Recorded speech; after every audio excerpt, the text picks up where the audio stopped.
Fath el-Akbar, naissance de la voix.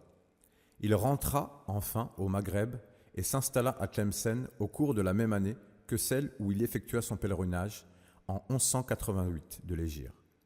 C'est dans cette ville qu'il fit la rencontre du premier de ses futurs disciples, le grand savant Sidi Mohammed ibn Mishri. Il lui transmit la tariqa khalwatiya, puis le désigna pour diriger la prière, car Sayyidina n'aimait pas assumer cette charge. Sidi Mohammed ibn Mishri demeura son fidèle compagnon jusqu'à son décès qui eut lieu en 1224 de l'Hégire. Durant cette période à Tlemcen, certaines personnes vinrent visiter Sayyidina Ahmed Tijani pour le prendre comme shir et s'abandonner entre ses mains. Toutefois, à ceux auxquels il octroyait l'autorisation, il disait, nous sommes juste des compagnons, il n'y a pas de shir entre nous. En 1191 de l'Hégire, Sayyidina entreprit de se rendre à Fès pour la visite pieuse de Moulay Idriss. En passant à Oujda, il fit la rencontre de l'un de ses plus grands compagnons, Sidi Hajj Ali Harazim. Celui-ci se joignit à une caravane qui se dirigeait à Fès et il fit la connaissance de Sayyidina qui se présenta à lui. Or Sidi Hajj Ali l'avait vu en rêve 2 ans auparavant et il savait qu'il deviendrait son compagnon. Mais il l'avait oublié. Après 2 ou 3 jours passés ensemble, Sayyidina par son prodige du dévoilement, lui rappela ce rêve avec précision. Son compagnon de voyage, en fut impressionné, puis Sayyidina ajouta « Sache que je ne voulais que cette rencontre, et louange à Allah. » Une fois arrivé à Fès, Sayyidina s'établit un moment en ces lieux pour visiter la tombe de Sidi Moulay Idriss. Durant ce temps, il transmit également la voix khalwatiya à Sidi Hajj Ali et lui enseigna de ce que Allah lui avait révélé parmi les sciences et secrets de la Sunna. Lorsque le moment de retourner à Tlemcen arriva, après avoir fait ses adieux à Sidi Hajj Ali Harazim, il lui recommanda « Accroche-toi au pacte et à l'amour, mahabba, jusqu'à ce que tu atteignes l'ouverture spirituelle, fath ». Sayyidina Ahmed Tijani lui annonça également qu'il prévoyait de quitter Tlemcen pour un autre endroit qu'Allah lui aurait choisi, car son état ne pouvait s'accorder avec ce lieu où il se trouvait être dans un état de resserrement.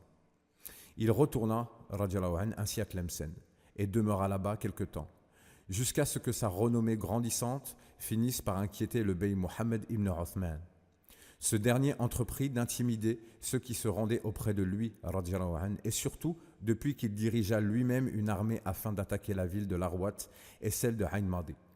Aussi, Sayyidina prit la direction du désert en 1196 de l'Hégire et demeura dans le village ancestral de Boussemroun. Ce Qsar porte notamment le nom d'un pôle qui avait résidé dans la cité, où il est d'ailleurs enterré. Certains disent que 40 pôles auraient habité cette ville et que le 40e serait Sayyidina Ahmed Tijani. De là-bas, il partit visiter certains walis vertueux de la ville de Touat, avec lesquels il échangea des connaissances, des secrets, et plus particulièrement avec le connaissant Sidi Mohammed ibn Fudayl. Il retourna par la suite à Boussemroun. C'est justement dans ce village, alors qu'il était âgé de 46 ans, que Sayyidina Ahmed Tijani eut son plus précieux et plus majestueux prodige. Alors qu'il s'était retiré comme à son habitude dans l'une des pièces de sa demeure, en pleine journée, il eut sa grande ouverture, Fath al-Akbar. C'est au cours de cet instant que vint à lui, et à l'état de veille, le noble prophète Mohammed sallallahu alayhi wa sallam. Le maître de l'existence sallallahu alayhi wa sallam lui annonça à l'état de veille « Je suis désormais ton initiateur, ton maître. Aucun être humain ne prétendra être ton initiateur. Il te faut en conséquence abandonner tout ce que tu as appris précédemment de l'ensemble des voies. Personne n'aura de reproche à te faire, car c'est moi qui serai ton intermédiaire auprès d'Allah Azzawajal et aussi ton aide. » Il devint le dépositaire de la voie spirituelle du bien-aimé prophète sallallahu alayhi wa sallam lui-même, voie mère qui renferme en elle toutes les autres voies. C'est la tariqa Ahmediya, Mohammediya, Ibrahimiya, Hanifiya qui contient des grâces immenses jamais obtenues par toutes les autres voies. Tout comme la communauté du bien-aimé prophète Mohammed sallallahu alayhi wa sallam possède des grâces qui n'ont jamais été obtenues par toutes les autres communautés avant l'islam. Tout cela provient du fait que cette voie tire son origine et son irrigation du sceau des prophètes et messagers sallallahu alayhi wa sallam. Cheikh Muhyiddin ibn Arabi radiallahu anhu avait dit: les awliya se trouvent sur les traces de pas des prophètes. Que la paix soit sur eux. Chaque wali est sur les pas d'un prophète. Ainsi, chaque cheikh s'abreuve dans la source spirituelle d'un des prophètes d'Allah. Bien évidemment, la plus haute station spirituelle chez les cheikhs est celle qui s'abreuve à la plus haute station chez les prophètes, qui est assurément celle de leur sceau, notre maître Mohammed sallallahu alayhi wa sallam. Il est la source mère et l'origine de toutes les sources spirituelles. Sayyidina Ahmed Tijani radiallahu anhu est donc passé d'une chaîne spirituelle qui comprenait de nombreux maîtres sur plusieurs siècles pour remonter jusqu'au bien-aimé prophète sallallahu alayhi wa sallam, à désormais une seule et unique chaîne précieuse le reliant directement à lui sallallahu alayhi wa sallam. Les vertus attachées à la voie du bien-aimé prophète sallallahu alayhi wa sallam et à son calife Sidi Ahmed Tijani radiallahu anhu sont innombrables.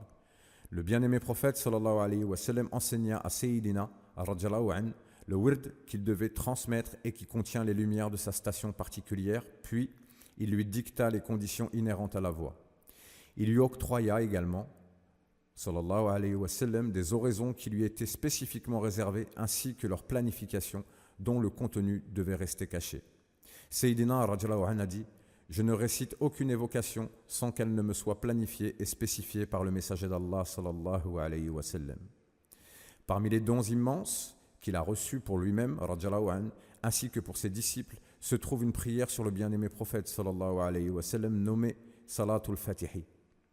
Bien qu'il ait connu et qu'il ait accompli cette prière avant de la recevoir directement du bien-aimé prophète sallallahu alayhi wa sallam, en réalité, Salatul Fatihi et ses mérites étaient réservés pour son époque. C'est ainsi que seul lui-même, l'ensemble de ses disciples et ceux qui en ont reçu l'autorisation peuvent tirer profit de l'étendue de ses mérites particuliers. Il a dit, radiyallahu anhu, je m'occupais de faire Salatul Fatihi de mon retour du pèlerinage jusqu'à Tlemcen, car j'avais eu connaissance des mérites qu'elle contenait. En effet, lorsqu'elle est récitée une seule fois, elle équivaut à la récitation de 600 000 autres prières, comme il est rapporté dans Wird Juyoub. Son auteur a raconté que celui qui l'a mentionné est Sidi Mohammed al-Bakri Siddiq, qui était un pôle et qui a dit « Celui qui la récite une fois et qui n'entre pas au paradis, qu'il m'attrape et m'emmène le jour du jugement dernier devant Allah. » Ainsi, je n'ai cessé de l'évoquer, et ce, jusqu'à mon départ de Tlemcen pour Boussoumroun. Puis j'ai constaté qu'une autre prière équivalait à 70 000 lectures de Dalail el-Khayrat. Alors j'ai abandonné Salatul Fatihi et ne me suis occupé que de cette prière en question, en raison de ses bienfaits. Ensuite, le prophète sallallahu alayhi wa sallam m'ordonna de retourner à Salatul Fatihi et je lui ai demandé quels en étaient ses mérites. Il m'informa sallallahu alayhi wa sallam qu'une seule récitation équivalait à toutes les glorifications faites dans la création ainsi qu'à toutes les formules d'évocation et de supplication grandes ou petites. Il a dit aussi sallallahu alayhi wa sallam: Salatul Fatihi est un acte divin, c'est-à-dire une grâce divine, qui ne laisse pas de place à la raison humaine. S'il y avait 100 000 communautés et que chacune soit composée de 100 000 tribus et que chaque tribu soit composée de 100 000 hommes et que chacun de ces hommes vive 100 000 ans et récite chaque jour 100 000 prières sur le prophète sallallahu alayhi wa sallam autre que Salatul Fatihi et que l'on rassemblait toute la récompense de ces communautés durant toute cette période, il n'arriverait pas à la récompense de l'évocation d'une seule Salatul Fatihi. Il reçut également radiyallahu anhu, une autre prière particulière sur le bien-aimé prophète sallallahu alayhi wa sallam au nom de Jawharatul Kamal, dont l'énoncé magistral est un concentré de la connaissance de la réalité mohammedienne. Ses mérites et secrets sont multiples. Dans une lettre, Sayyidina radiyallahu anhu a mentionné entre autres: sache qu'Allah nous a graciés d'une bonté immense par le don de la prière appelée Jawharatul Kamal. En effet, toute personne qui la récite 12 fois avec les ablutions complètes, puis dit « Ceci est un cadeau pour toi, ô messager d'Allah », c'est comme s'il avait visité le prophète sallallahu alayhi wa sallam dans son Rawda Sharifa, emplacement dans la mosquée du prophète sallallahu alayhi wa sallam à Médine, dénommé Jardin paradisiaque. Et c'est comme s'il l'avait visité tous les awliya qui vécurent depuis l'exil du prophète sallallahu alayhi wa sallam jusqu'à l'accomplissement de ce dhikr. Remarque, qu'Allah te fasse miséricorde. Ces grandes faveurs, ces pierres précieuses d'une grande valeur qu'Allah le généreux nous a données et dont furent privés tous les autres peuples. Le bien-aimé prophète sallallahu alayhi wa sallam lui donna quelques recommandations lui étant particulières, ainsi que des conseils sur la ligne de conduite à tenir. Maintiens-toi dans cette tariqa sans te retirer du monde, ni cesser d'être en relation avec les hommes jusqu'à ce que tu atteignes la station spirituelle qui t'est promise, tout en gardant ton état, sans grande gêne, ni difficulté, ni effort cultuel excessif. Renonce désormais à tous les saints. Sayyidina radiallahu anhu devait dire plus tard, certes nous avons pris de nombreux shirs, qu'Allah les agrée, mais Allah Azza wa Jal a décrété qu'aucun d'eux ne devait me faire parvenir à mon objectif. Ainsi, notre chaîne et notre maître dans cette voie remontent au maître de l'existence sallallahu alayhi wa sallam, et Allah Azza wa Jal a également décrété que notre ouverture ainsi que notre obtention ne se réaliserait qu'entre ses mains sallallahu alayhi wa sallam. Aucun autre shir n'a d'emprise sur nous et cela est suffisant. Alors que jusqu'à présent il avait toujours décliné le rôle de shir, Sayyidina radiallahu anhu devint le représentant du bien-aimé prophète sallallahu alayhi wa sallam dans la transmission de sa voix.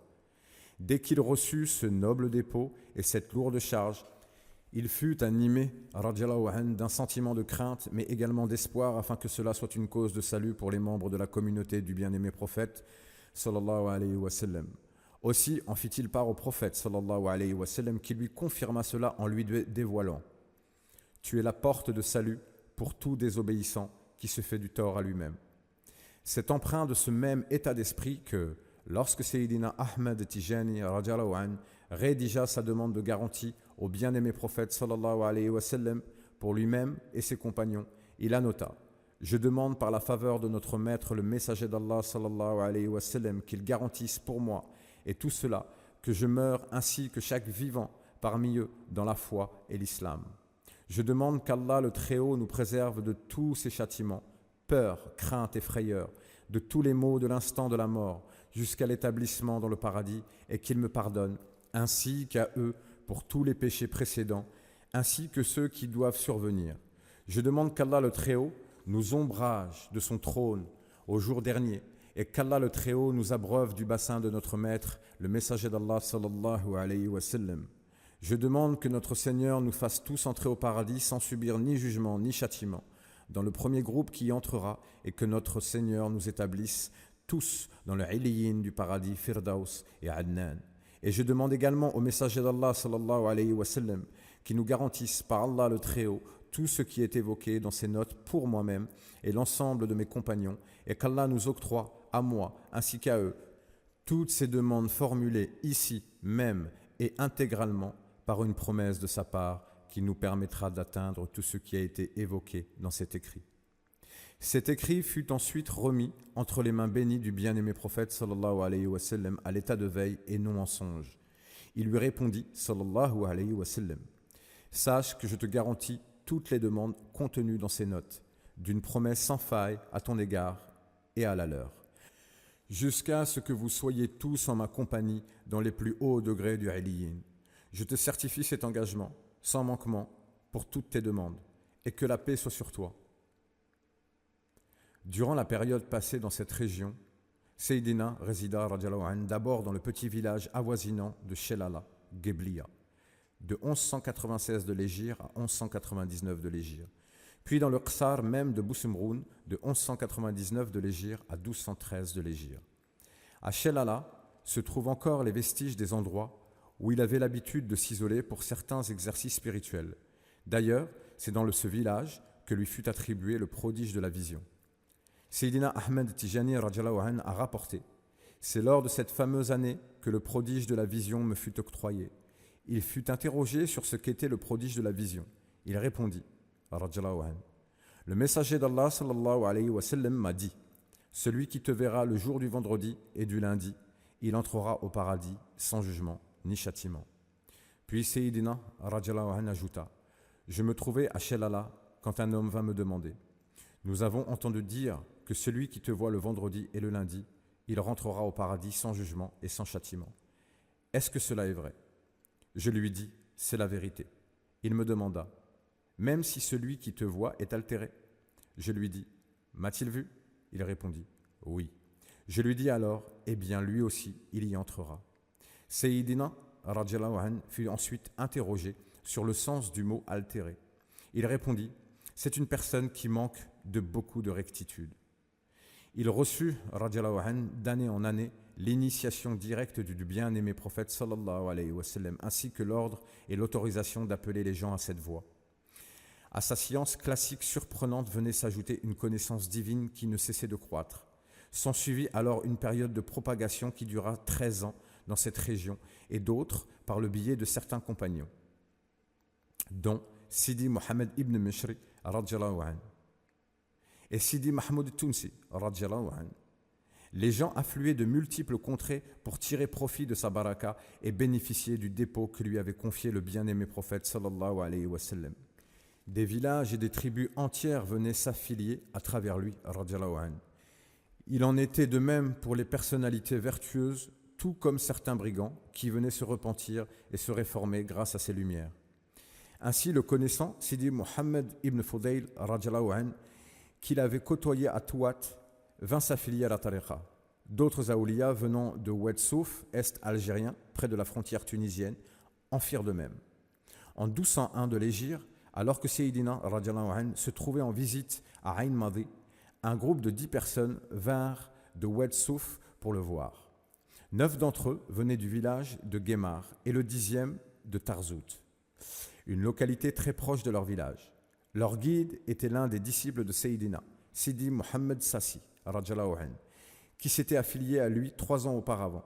Lors de leur départ, Sayyidina, radiyallahu anhu, leur enjoignit de construire une zaouïa à Guémar. Puis de retour chez eux, ils s'efforcèrent de mettre à exécution cet ordre. Ils s'accordèrent sur un emplacement à Tarzout.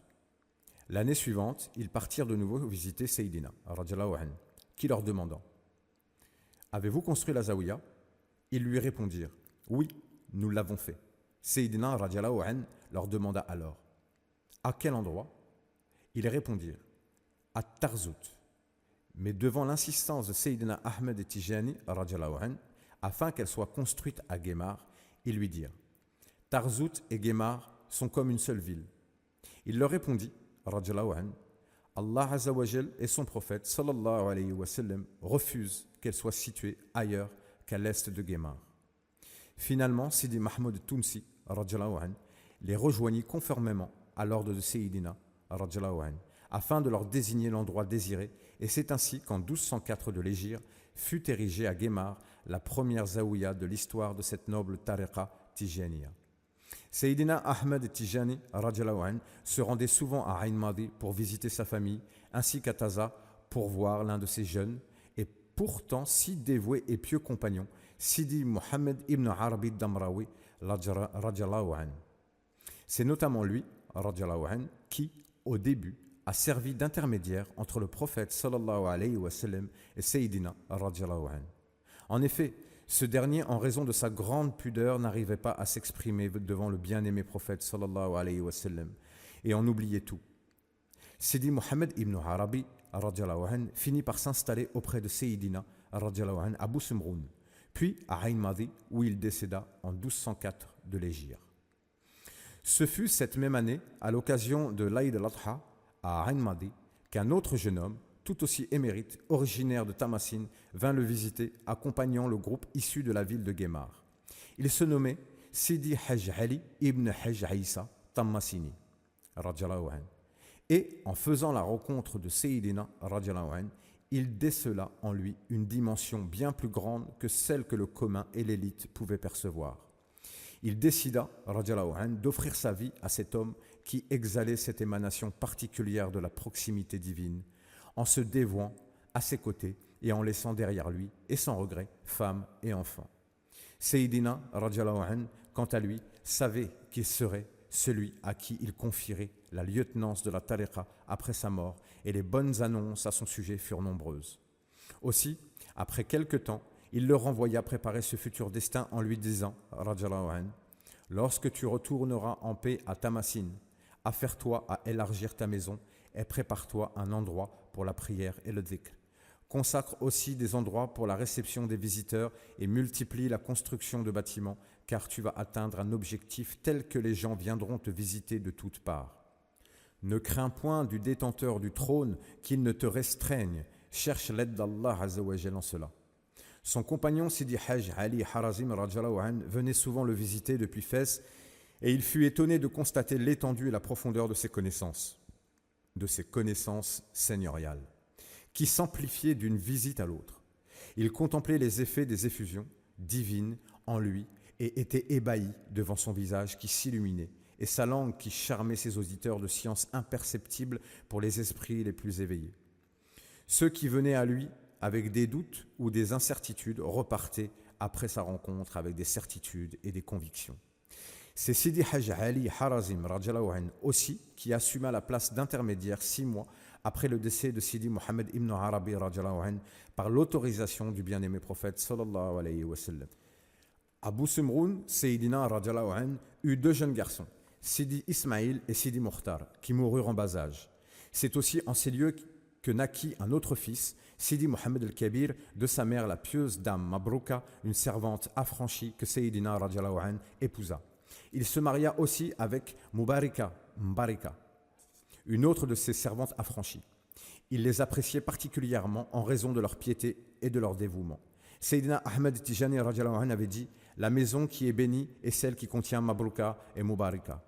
Cet ordre prit une expansion considérable en très peu de temps, attisant la jalousie de certaines personnes et provoquant l'inquiétude des autorités turques de l'époque qui imposaient des lois injustes.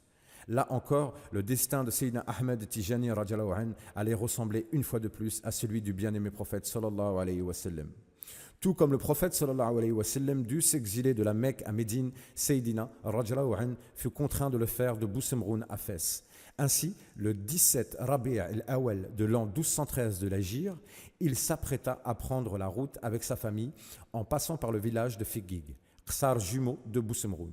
Sidi Hajj Ali Harazim radhiyallahu anhu ainsi que Sidi Mohammed ibn Mishri radhiyallahu anhu étaient ses accompagnateurs. À l'occasion de ce douloureux départ, les habitants de Boussemroun, hommes, femmes et enfants, voulurent abandonner leur magnifique village pour le suivre. Mais Sayyidina Ahmed Tijani radhiyallahu anhu les consola et leur demanda de ne pas s'en aller. Ensuite, il leur dit, radhiyallahu anhu, vous avez mon entière acceptation, quelle que soit votre situation, ô gens de Boussemroun, qu'Allah agisse envers vous avec agrément. À ce propos, ces vers furent clamés. Le 17 du mois de la naissance du prophète, Rabi' al-Awwal, l'année 1213, Boussemroun a pleuré, en perdant les souffles du pôle Tijani, qui de toutes les créatures est sans aucun doute l'irrigateur complet. Fès s'est alors réjoui de l'arrivée de Tijani.